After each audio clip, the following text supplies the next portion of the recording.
हरि मार दो हरि चाहे मार दो हरि चाहे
मंगलाहुत्रो वा सर्वावस्थांगतो वा यः स्मरे पुण्डरीकाक्षं शबाह्याभ्यन्तरशुचिः आचमनम् ॐ केशवाय नमः नारायणाय नमः माधवाय नमः हस्तो वृक्षाल्य ऋषिकेशाय नमः आसन सुप्तिः प्रभवी तुया तारोका देवी त्वं विष्णुनाथता त्वञ्जधारयमां देवी पवित्रं गुरुजासनं तिलकधारणं स्वस्ति न इन्द्रो वृधस्रवाः स्वस्ति नः पूषा विश्ववेदाः स्वस्ति नस्तारिक्षो अरिष्टनेमिः स्वस्ति नो बृहस्पतिर्दधातु मङ्गलमन्त्राणि पठेयुः हरिः ओम्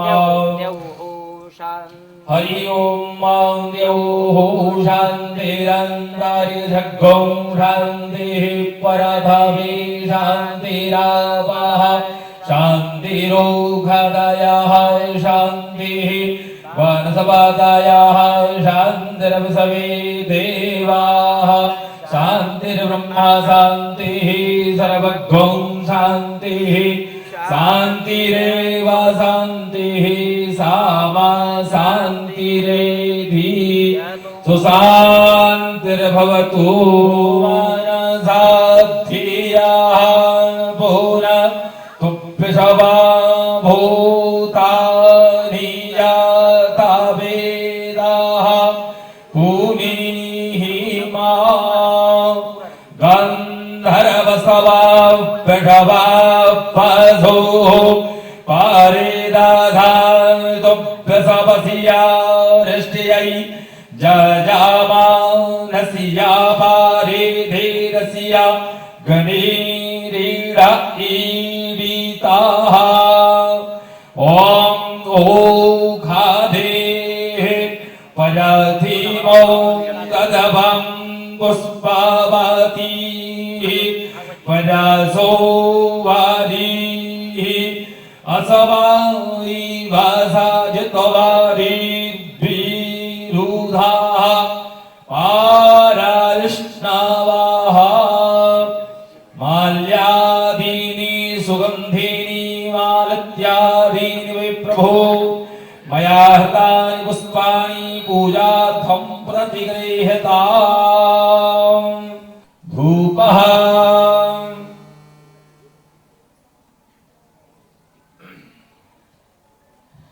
पपरीदामन् जुष्टादाभं देवाहु तामां ग्रापयामि दीपं दर्शयामि ॐ चन्द्रमा मानसोजा तक्षक्षोः सूर्यो अजायत श्रोत्रराधवायुश्च पराणश्च मुखा गगनीराजायता ओम मारातरी पार्थी भक्क राजा माधुधिजौरस्तूनाः पीता माधुवर्ण वनस्पातिर्माधुमास्तु जाः दीपं दर्शयामि धूपदीपान्ते आचमनीयं जलं समर्पयामि नैवेद्यं तारिक जग्ग श्रीशरणोर्धियौः सामावर्ताथा पदभ्यां भो मृत्तिसाः श्रोत्तरा तथा लोका आकल्पयन्ना निवेद्यं निवेदयामि तुदीयं वस्तु गोविन्दं तुभ्यमेव समर्पये ग्रहाणो सुमुखो भूत्वा प्रसीद परमेश्वरा निवेद्यं निवेदयामि निवेद्यान्ते आचमनीयं जलं समर्पयामि आचमनीयं जलान्ते हरि ओम प्राणायो अपानायो व्यानायो दानायो समानायो स्वाहा द्रव्यदक्षिणां समर्पयामि ओम व्यासनारायणां तिलकं कुर्यात् हरि ओम विघ्नेश्वराय वरदाय सुरप्रियाय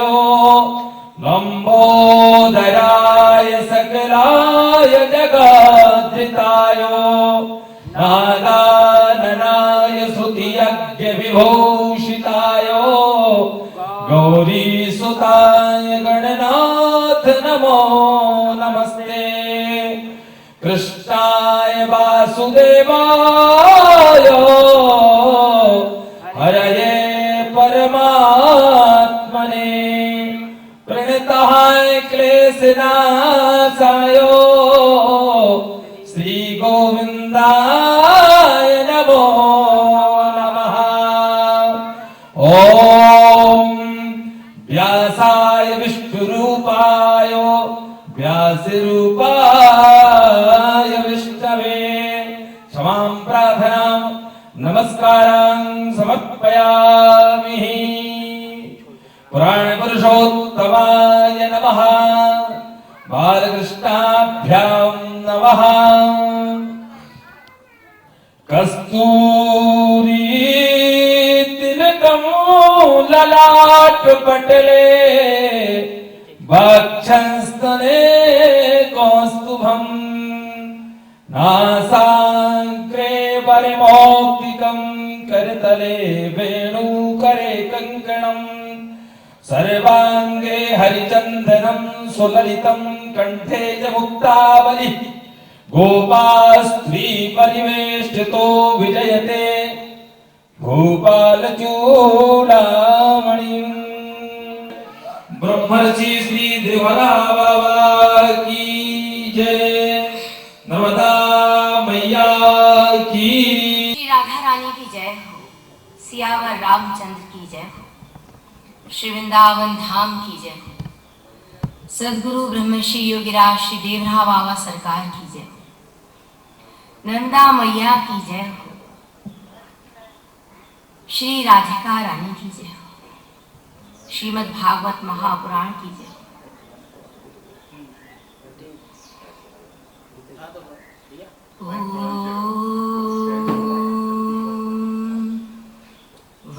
वक्रतुंड महाकाय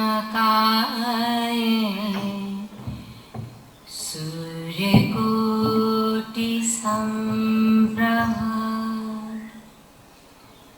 निर्विघ्नं कुरु मे देव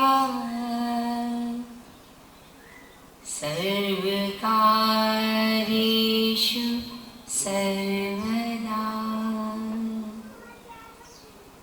वर्णानाम् अर्थ संघानां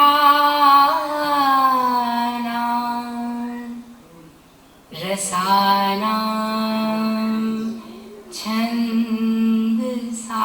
छन्दसामपि मङ्गलानां च कर्तारौ वन्दे वाणी विनायकौ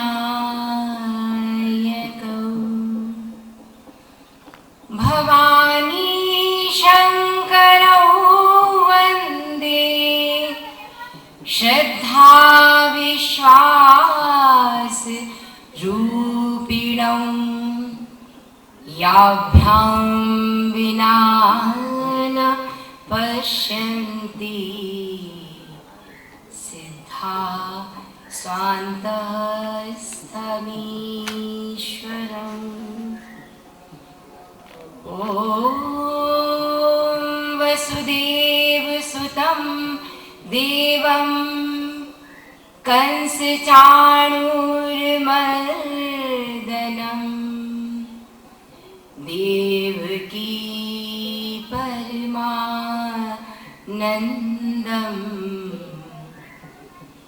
कृष्णं वन्दे जगद्गुरुम्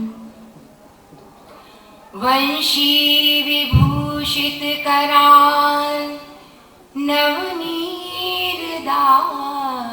नवनीरदाभान् पीताम्बरा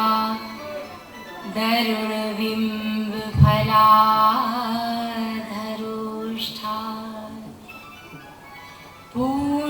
पूर्णेन्दुसुन्दर मुखादरविन्द नेत्रा कृष्णात् परं किमपि तत्त्वमहं न जाने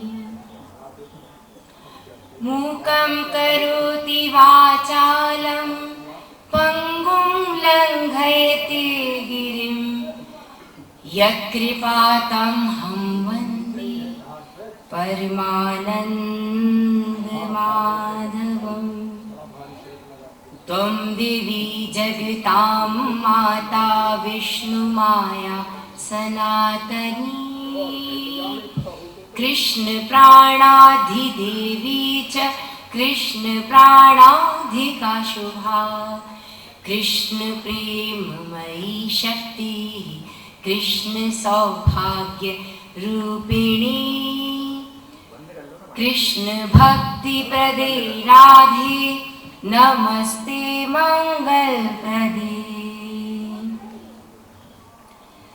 यं प्रव्रजन्तमनुपेतमपेतकृत्यं द्वैपायनो विरहकातराजुहाव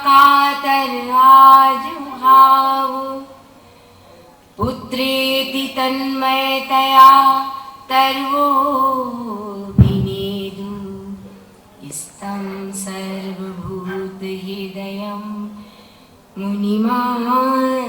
मुनिमानतोऽस्मि नारायणं नमस्कृत्य नरं चैव नरोत्तमं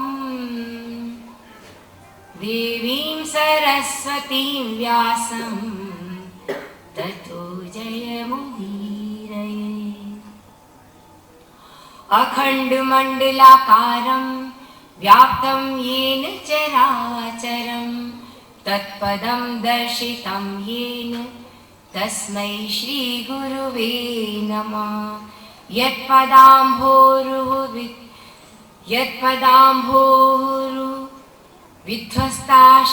यत्पदाम्भोरुविध्वस्ताशेषकल्मषः वस्तुतामुपयातोऽहं देव्राहां नमामि तं देव्राहां नमामि तं देव्राहां नमामि श्री कृष्ण गोविंद हरे मुरारे हे नाथ नारायण वासुदेव श्री कृष्ण गोविंद हरे मुरारे हे नाथ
ब्रह्मश्री योगीराज श्री देवरा बाबा सरकार की जय हो।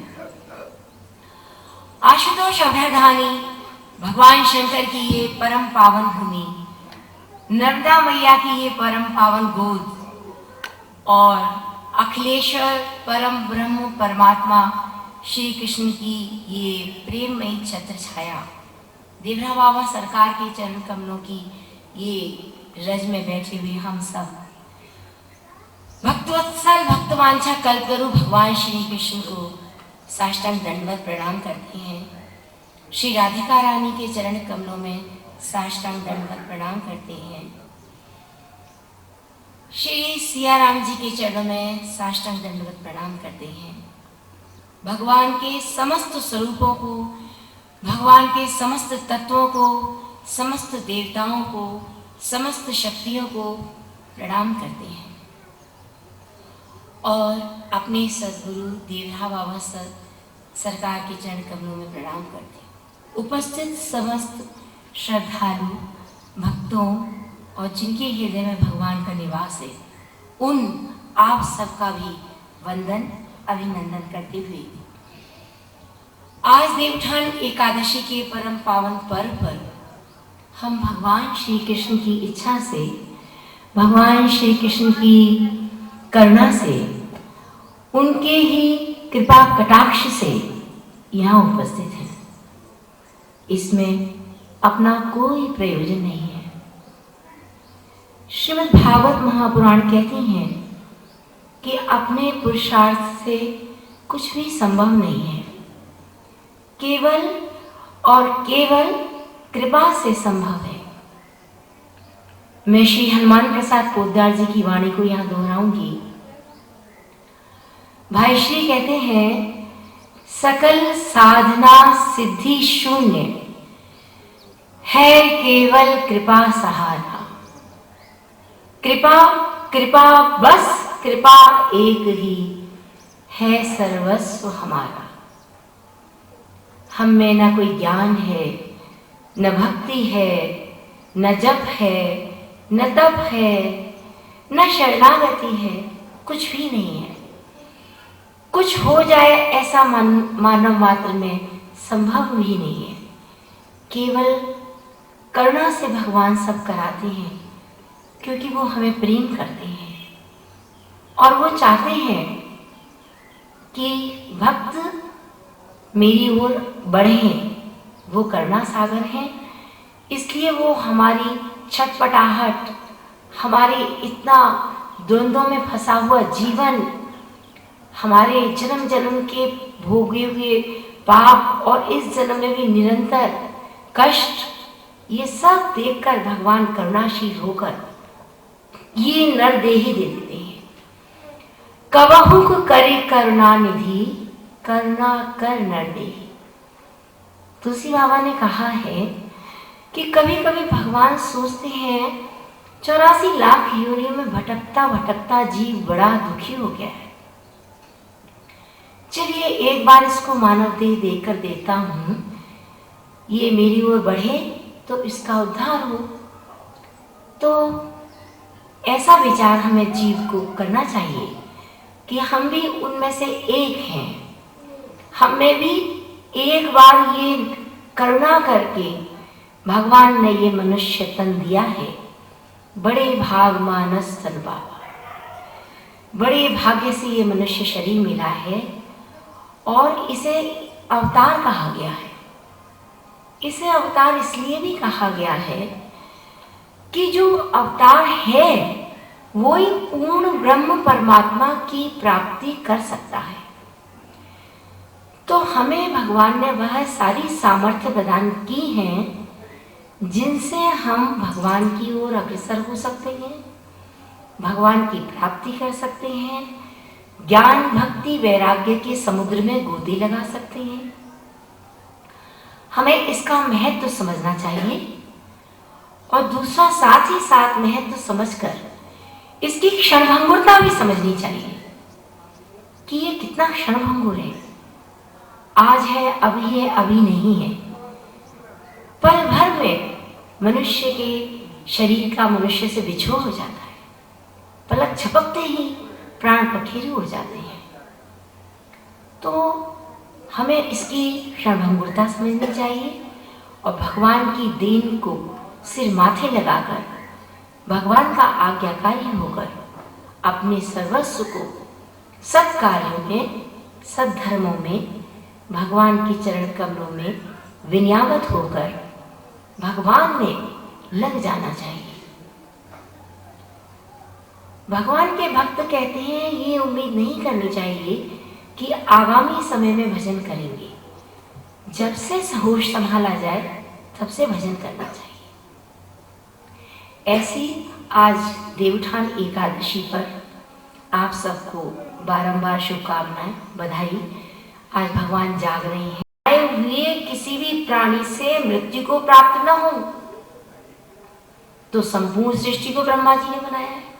पहला वर क्या मांगा कि ऐसा वर दीजिए कि आपके बनाए हुए किसी भी प्राणी से, प्राणी मनुष्य भी हो सकता है, पशु भी हो सकता है, पक्षी भी हो सकता है, किसी भी से भी मेरी मृत्यु ना हो, चाहे वो मनुष्य हो, पशु हो, प्राणी हो, कोई भी हो, देवता हो, दैत्य भी क्यों ना हो, कोई भी हो, नाग हो, किसी से भी मेरी मृत्यु ना हो।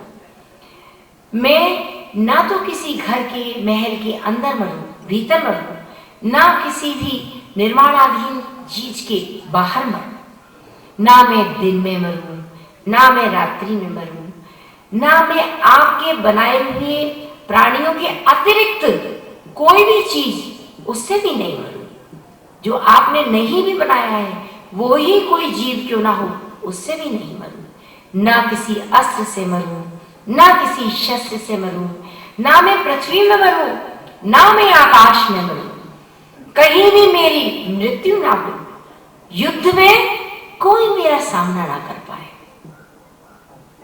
मैं समस्त प्राणियों का एक छत्र सम्राट हो जाऊं, इंद्रादि सारे लोकपाल मेरे अधीन हो जाए, मेरी महिमा का गायन करें, ऐसा ऐश्वर्य आप मुझे दीजिए। ब्रह्मा जी सुनते ही रह गए। लेकिन ब्रह्मा जी और शंकर भगवान ऐसे तत्व हैं कि मांगने पर क्या ना दें, अर्थात सब कुछ दे देते हैं। और वो इस समय संकल्पबद्ध हैं। तो उन्होंने कहा कि बेटा, तुमने जो ये मुझसे वर मांगा है ये जीवों के लिए अत्यंत दुर्लभ वर है। इतने वर तुमने मांगे हैं, लेकिन तुम्हारी प्रसन्नता के लिए मैं तुम्हें वह सारे वर देता हूं। अब तो हिरण्यकश्यप इतना प्रसन्न, बस उसने उनके चरणों में प्रणाम किया। सुवर्ण की सी कांति उसके शरीर की हो गई और इतना हृष्ट पुष्ट हो गया, उसका आकार प्रकार ऐसा हो गया कि पाताल में उसके चरण और उसका स्वर्ण में जो मुकुट वो स्वर्ग की आभा चूमता। अब तो वो सबका एक पति हो गया, सबका सम्राट हो गया, सबका अधिपति हो गया, सब उसके अधीन हो गए। लेकिन क्योंकि वो इस बात से ग्रस्त था कि विष्णु का द्रोह मुझे करना है, विष्णु का वध मुझे करना है, इस द्वेष के कारण उसके व्यक्तित्व में वो सारी तपस्या ने एक विष खोल दिया। जब हम तप करते हैं और हम में समानता ना हो, एक रसता ना हो, तो वो तपस्या भी रंग नहीं लाती। तो वो तपस्या ने क्या किया, घोर कलयुग का साम्राज्य फैला दिया। चारों तरफ हाहाकार, चीत्कार, उसकी शक्ति ने सबको विध्वंस करके रख दिया। चारों तरफ उसने धर्म ध्वजाओं को झुका दिया। धर्म की ध्वजाएं क्या है, सत्य सनातन धर्म की ध्वजाएं क्या है, हम जानते हैं। सत्य सनातन धर्म की ध्वजाएं हैं गौ माता, सत्य सनातन धर्म की ध्वजाएं हैं वेद, सत्य सनातन धर्म की ध्वजा है शास्त्र, सत्य सनातन धर्म की ध्वजाएं हैं ब्राह्मण, सत्य सनातन धर्म की ध्वजाएं हैं पितृश्रों का पूजन, कीर्तन, कथा श्रवण, ये सब सत्य सनातन धर्म की ध्वजाएं हैं, वेदों का पाठ, इस सबको उसने यज्ञाग्नियों का प्रज्वलन, हवन, इन सब को उसने तहस नहस कर दिया। चारों तरफ केवल और केवल दैत्यों का साम्राज्य हो गया। ऐसी स्थिति में उसने सोचा सबसे सुंदर जगह स्वर्ग, और स्वर्ग में भी सबसे सुंदर जगह इंद्र का भवन, मैं इंद्र के भवन में रहूंगा।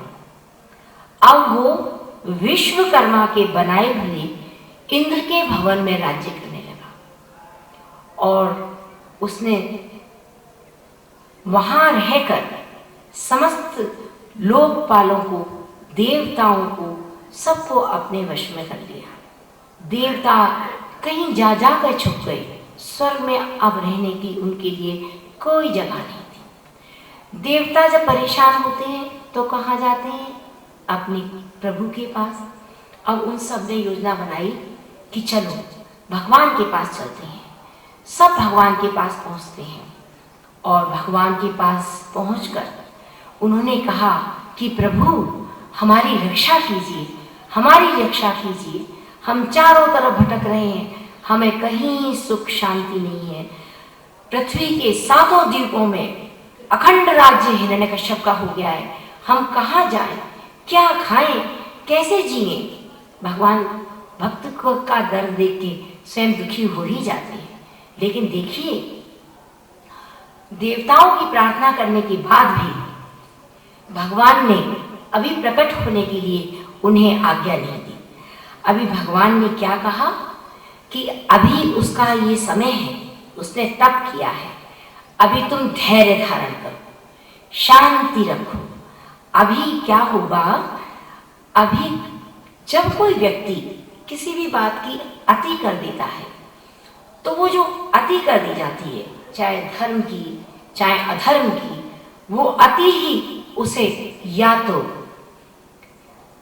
अत्यधिक सौंदर्यता, अत्यधिक भक्ति, अत्यधिक वैराग्य में पहुंचा देती है, या विरूपता, कुरूपता, सांसारिकता में, इंद्रियों के भ्रमण में पहुंचा देती है। तो बस उन्होंने कहा कि भगवान ने कि उसे अभी किसी बात से तृप्ति नहीं हुई है, वो अभी भी तुम्हारा राजा जरूर हो गया है, लेकिन वो अभी भी इंद्रियों का दास है, इसलिए उसका तो अंत निश्चित है। लेकिन तुम समय की प्रतीक्षा करो। और समय की प्रतीक्षा करके भगवान ने अभय वाणी दी, आकाशवाणी हुई। क्या वाणी हुई कि कोई भी प्राणी जब देवताओं की, वेद की, गाय की, ब्राह्मणों की, साधुओं की और धर्म की या मुझ की उपेक्षा करता है, या मुझे कष्ट पहुंचाता है, या इन सभी से द्वेष करता है, तब वह शीघ्र ही विनाश के कगार पर पहुंच जाता है। अभी हिरण्यकश्यप के एक पुत्र जन्म लेगा, उसका नाम प्रहलाद होगा, और वो किसी भी वैमनस्य से पीड़ित नहीं होगा।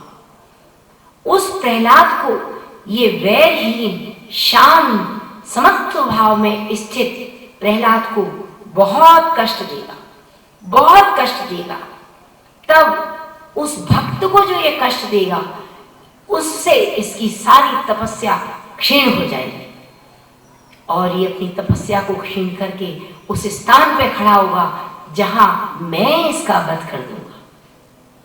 ऐसी वेदवाणी सुन के भगवान की देवताओं को अत्यंत शांति मिली। जब कोई हमें किसी बात के लिए ये कह दे कि ये कार्य हो जाएगा, कहने वाला सर्वसमर्थ हो, तो वो कार्य हो गया, बस तब हमें जितना सुख और शांति, आह्लाद, प्रसन्नता, कितना अपार आनंद मिलेगा, उतना ही अपार आनंद देवताओं को मिला। और वो अपना कष्ट, अपना सारा दुख, अपने ऊपर होने वाले सारे अत्याचार भूल गए। क्यों? क्योंकि भगवान ने ऐसी धीर गंभीर वाणी में उनको ये बता दिया कि वो समय भी आने वाला है। अब वही समय आ गया कि जब हिरण्यकश्यप की विलक्षण प्रहलाद जी का जन्म होने वाला है। हिरण्य संतों की महिमा बारंबार गाई गई है। संतों की महिमा में मैं आज एक अद्भुत बात बताऊं। एक संत थे, वो भगवान के पास चले, एक भक्त थे, भगवान के पास चले और भगवान के पास वो भगवान के खेलों में सहायक थे, भगवान के प्रेम के साथ भगवान के साथ रहते थे, बैठते थे, वार्तालाप करते थे, सब कुछ करते थे। लेकिन उनके मन में एक दुख था। वो जो भक्त थे उन्होंने देखा इतने वर्षों से मैं भगवान के पास हूँ, भगवान ने कभी अब मुझे अपने गले से नहीं लगाया, ऐसी क्या बात है। और भक्त आते हैं, भगवान मुझे उन्हें गले से लगा लेते हैं।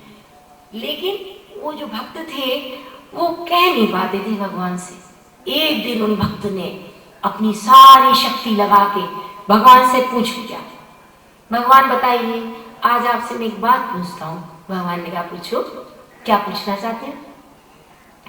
भगवान से उस भक्त ने पूछा, भगवान आप सब मेरे साथ खेलते भी हैं, वेदों की बात भी करते हैं, भक्ति की चर्चा भी करते हैं, सब करते हैं, लेकिन आपने मुझे कभी अपने गले से नहीं लगाया प्रभु।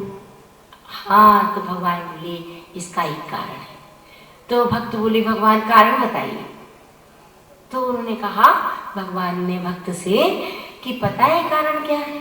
कारण ये है कि आज तक तुमने भक्ति से मुझे प्राप्त कर लिया, लेकिन किसी संत ने तुम्हें अपना नहीं कहा, किसी संत ने ये नहीं कहा कि तुम मेरे हो। ये बात हुई। तो भगवान से उसने कहा, अच्छा कितनी सुंदर बात, किसी संत ने मुझे अपना नहीं कहा, इसलिए भगवान ने गले से नहीं लगाया। अब तो बस चल पड़े। भगवान ने आवाज दी, लेकिन वो कहाँ रुकने वाला। भगवान से उसने कहा, नहीं प्रभु, अब बाद में आऊंगा। भगवान ने कहा, अच्छा। अब वो दौड़ के संतों के बीच में आ गया। एक महान संत निवास किया करते थे गौशाला में। गौशाला में आ गया दौड़ता हुआ, उसने संत के चरणों में साष्टांग दंडवत प्रणाम किया और उन संत जी से कहा कि प्रभु, मैं आपसे ये प्रार्थना करता हूँ कि आप मुझे कोई सेवा का कार्य बता दीजिए। तो संत जी बोले, अच्छा मेरे यहाँ तो बहुत सेवक लगे हुए हैं, तुम चलो, गौ माताएं बहुत है हमारे यहाँ, तुम गौ सेवा का कोई कार्य कर लो। तो उन्होंने कहा, अच्छा। तो उन्होंने बुलाया अपने सेवकों को और कहा, भाई ये नया सेवक आया है और ये गौ सेवा करना चाहता है और आप इसको गौशाला ले जाओ। वो गौशाला बहुत प्रसन्न चित्त होकर, जब कोई दिशा मिल जाती है तो व्यक्ति की प्रसन्नता शब्दों में वर्णन नहीं की जा सकती। आज उसे वो दिशा मिल गई थी, वो चल पड़ा और उसने तन मन धन से, पूर्ण मनोयोग से, पूरी शक्ति और सामर्थ्य से गौरों की बड़ी सेवा की। संत जी दूर दूर से देखते, अरे वाह, क्या सेवक आया है, बड़ी सेवा करता है, सुबह जल्दी जागता है, गायों में लगा रहता है, खाने का भी सुध नहीं, पानी की भी सुध नहीं, गायों की सेवा में लगा रहता है।